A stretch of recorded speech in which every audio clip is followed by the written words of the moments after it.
which will introduce the very first electric models. Okay.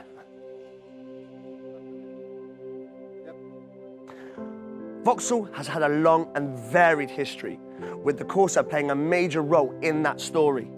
We all know the Vauxhall Corsa, whether you're a petrol head or not. The Vauxhall Corsa is a household name. We're now coming up to the 6th generation of the Vauxhall Corsa, which will introduce the very first fully electric versions.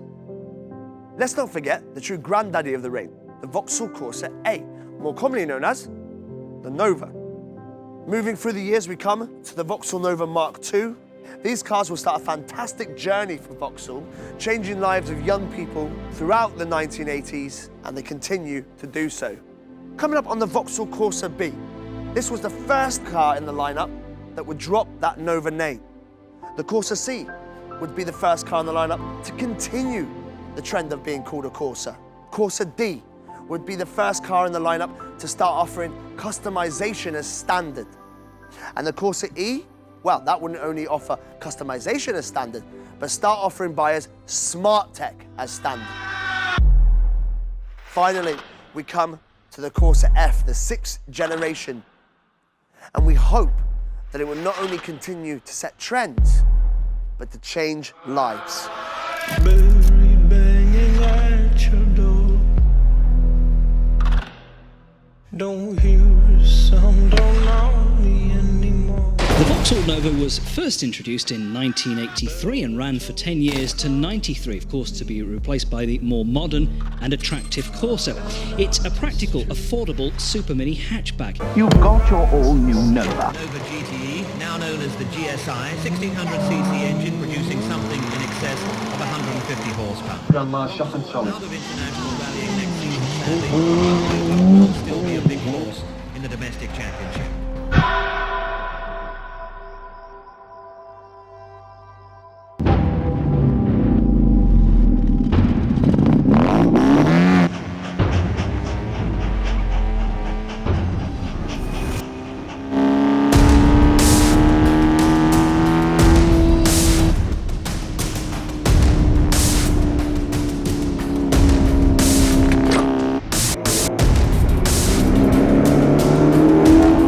So we're in the Vauxhall Nova Mark II 1.2, or is it? No, this was modded to be a 1.6 because that's what the Vauxhall Nova meant.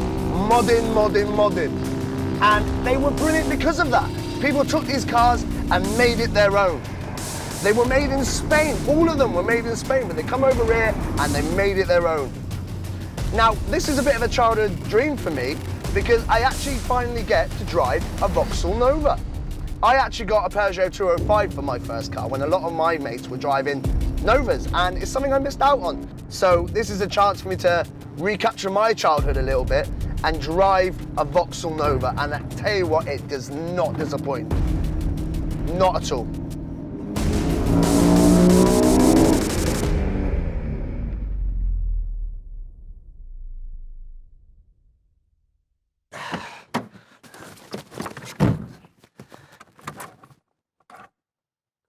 Yeah, hold on. I think we should move to the C. Anybody that drives a Corsa will know that they're fairly easy to drive. They're a great first car. But this being an automatic, it makes that drive just almost easy. Easier than it would have been. Because I'm doing nothing. I'm absolutely doing nothing. I'm just pressing a little pedal and I'm going. I don't have to think about gearing. I don't have to think about anything. And there is something to be said for that. There is something to be said for an automatic car. It's not rapid, but it is perky. It takes you where you want to go.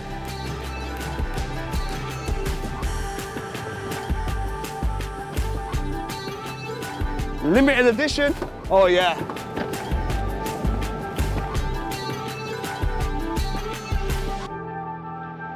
It's amazing to me that it's just such a step up from the C. Like the styling elements, the black wheels, mirror roof. This car looks great. And I tell you what, it's kind of like it wants to be young. It is young, it wants to be young, but it's slow. It is so slow. So don't expect this to be your boy racer car. If you want to look good, buy the car. If you want to go fast, don't buy the car.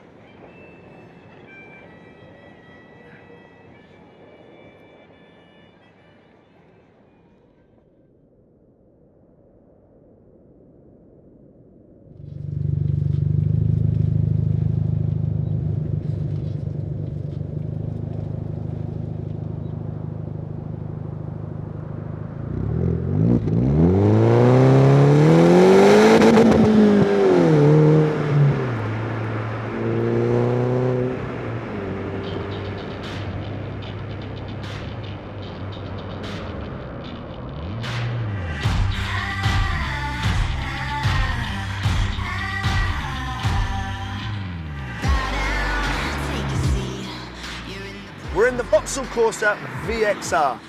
And, oh, it's a bit of a sexy car, this, isn't it? Oh, I'll tell you what. It's like, yeah, you know, you had your SRIs, you had your 1.6 turbos, you had a bit of modding culture back in the day. But, you know, Vauxhall was like, nah, do you know what, we need to make it better from standard, better from factory. And, well, in rolls the VXR.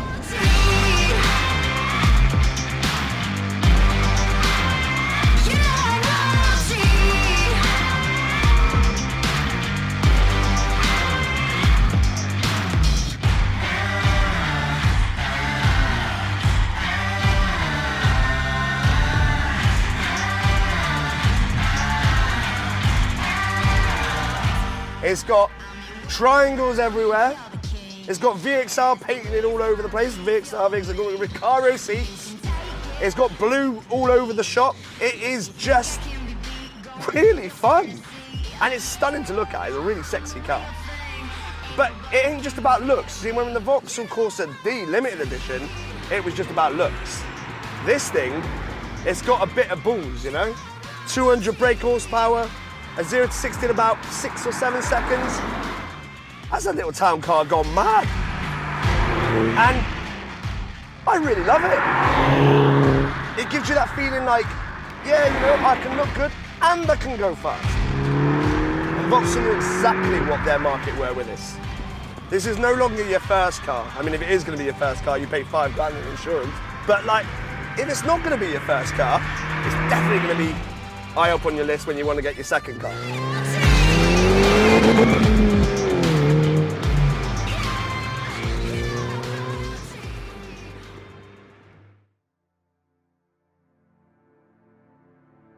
The journey of these cars has been one of passion, an extension of people's personalities. You probably know someone that had a Corsa, or you might even have one yourself.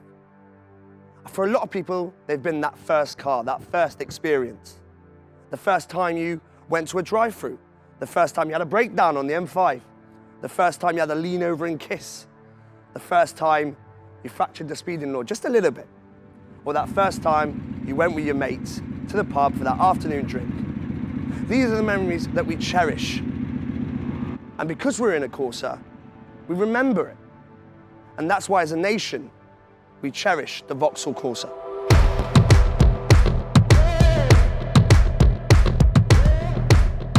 There again, sorry, I'm just getting in my car. Okay, Vauxhall Nova. No, yep, Mark, no, fuck's sake. Like the whole like, Yeah, good. Watch out, shot. George, you're in front of the camera. Go. Well, great Corsa D. Now it's time for the Corsa D. Can I do everyone again? Don't swear on the camera, we're not an R-rated production.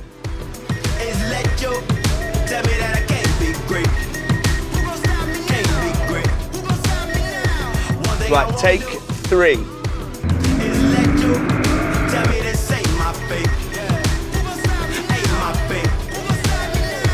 Just remember when you turned up as a knight at school in your chained armour.